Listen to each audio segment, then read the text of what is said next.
Chapter 23. The Reclaimers. "Put the ship down, now!" Callie shouted. The fresh bandages Deus had applied to her midsection were already blotching red in a few places. She steadied herself against the bookshelf next to the fainting couch Elias lay on in Hal's parlor. The ship rocked from side to side, and Dixie steadied the one-legged man. "Miss Callista," Deus said, holding his hands out, "I have been instructed to not let you leave this room." "Then you're killing him." The Kingfisher bounced again, throwing them both off balance.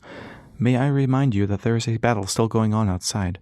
"Then why are we still in it?" Callie asked, pulling herself along the bookshelf toward the exit. "I can keep us from freezing if we head toward the origin. Nobody will be able to follow us." She blinked hard, focusing on staying conscious. Deus cut her path off. "By the time this ship reaches Erasmus, countless years will have passed for him and the rest of the world," he said. "Atmo will be thrown into chaos, and they're going to need someone to guide them. The Elorians will lose patience waiting for Halcyon. They'll invade Atmo in retaliation for the collective's actions." Callie thought for a moment. "Deus, please, I can keep the ship from getting stuck."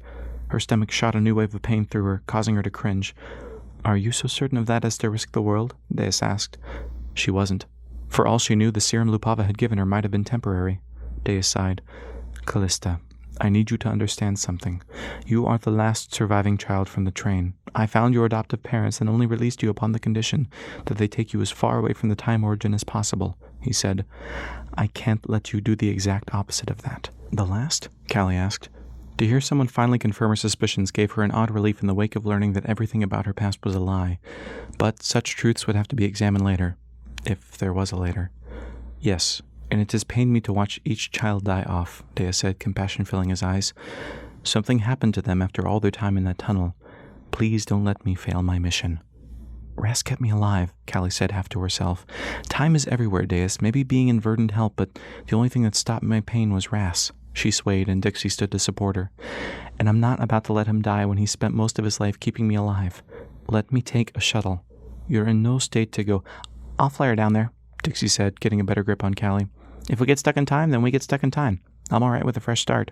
She smiled faintly. "Don't worry, Stretch. At least if we freeze, you'll die knowing she outlived you." Deus eyed Dixie, then Callie. He stooped and collected a fresh wrap of bandages from beside the couch. "She's going to need these." Callie watched Dixie work the controls of the shuttle as the door to the Kingfisher sealed, separating them from Deus. "Do you know how to fly this thing?" Callie asked from the bench, carefully buckling herself into the restraints. Dixie studied the controls. "Nobody told me everything would be labeled in gibberish." She turned back to Callie. "Hold tight. This might get interesting." "Define—" The third lever Dixie pulled ejected the shuttle mid-flight. The wings telescoped out, and the one to port struck the Kingfisher as it continued to fly forward, sending the shuttle into a spin. Callie felt her stomach painfully lift as she clutched her restraints, waiting for the engines to engage. Moments passed, and they continued to fall. "What are you doing?" "Making us a harder target," Dixie shouted back, flipping switches, pulling levers, and mashing buttons at random. They plummeted past Elorian, Collective, and Sky Pirate ships alike. "Intentionally?" A blast from the engine shot them forward, upside down. Their restraints dug into Callie's shoulders. Dixie pointed to the spire of the time origin in the distance. "Is that little black spot him?" Her speech showed signs of slowing as she rolled the shuttle to the correct orientation. "Dixie?" Callie asked. "What?" "Say something." "Like—" "Just talk about anything. Be yourself," Callie said. Dixie looked back, furrowed her brow, then shrugged. "When I was 6, we had a cat named Bootsy, not because of her white paws, but because she liked to hide in my dad's boot." "Land the shuttle," Callie commanded. "Hold on. Why?" Dixie's speech was continuing to slow. The newfound lackability wasn't holding up well against such a close proximity to the time origin. Before long, her sphere of influence might shrink to the degree that she would find herself trapped inside the shuttle without an escape. "Please," Callie said, "just land." They were nearly a mile away from the towering structure that bathed the world around it in purple. Dixie pushed down on the controls. "Let's hope one of these puts down wheels."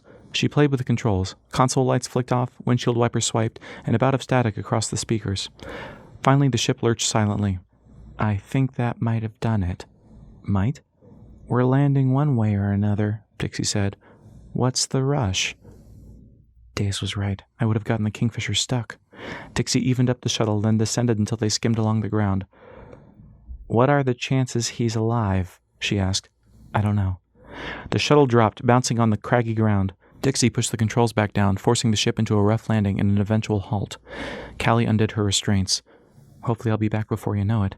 She stood, felt a dizzy spell wash over her from the pain, then closed her eyes to steady herself. Working the shuttle door's release, Callie pushed her weight against the exit until it cracked open enough for her to slip out. An oppressive dry heat assailed her as soon as she made it outside the shuttle. The ground ahead looked distorted. The heat waves were caught in a time thicker than she experienced. Clutching her stomach, she picked up into a jog. Every footfall sent a shock through her body, and the distortion made it nearly impossible to tell how much further she had to go. After 5 minutes of jogging, she noticed the white wrap had turned almost completely red, and the sight of blood shocked her into a walk. Not much longer, she thought, unsure of whether she meant how far she had to go or how far she could go. The crystal spire seemed to grow in front of her, forcing her to constantly re-estimate how high the structure actually stood. Above the peak of the origin hung the wreckage of the Brass Fox, and for a moment Callie worried that Ras was in the impossible-to-reach ship, but a dark blur ahead gave her hope. She picked up into a shambling jog again. Something felt wrong in her midsection, but it was too late to turn around and have Dixie fly her away. "Ras!" she shouted, but the name rang hollow in her head. The dark form became less blurred by the heat waves as she neared. It was Ras, but he wasn't standing. His prone form lay stretched out on the ground 10 feet away from the Time Origin's base. She picked up speed as fast as her body would allow, until she slid in beside him, kicking up dust that froze once it left her receding radius. "Ras," she said, "wake up." Kneeling, she brushed his hair off his forehead. That usually does the trick. Looking down, she noticed just how much blood soaked his shirt and shoulder, the excess of it dripping to the parched ground beneath him. Without thinking, she put her ear to his chest. She couldn't tell if she felt anything over her own racing heart. Lifting her newly sticky cheek from his torso, she saw his bracelet clutched in his hand. "You listen to me, Erasmus Fear," tears began forming. "You don't know how to quit, you understand?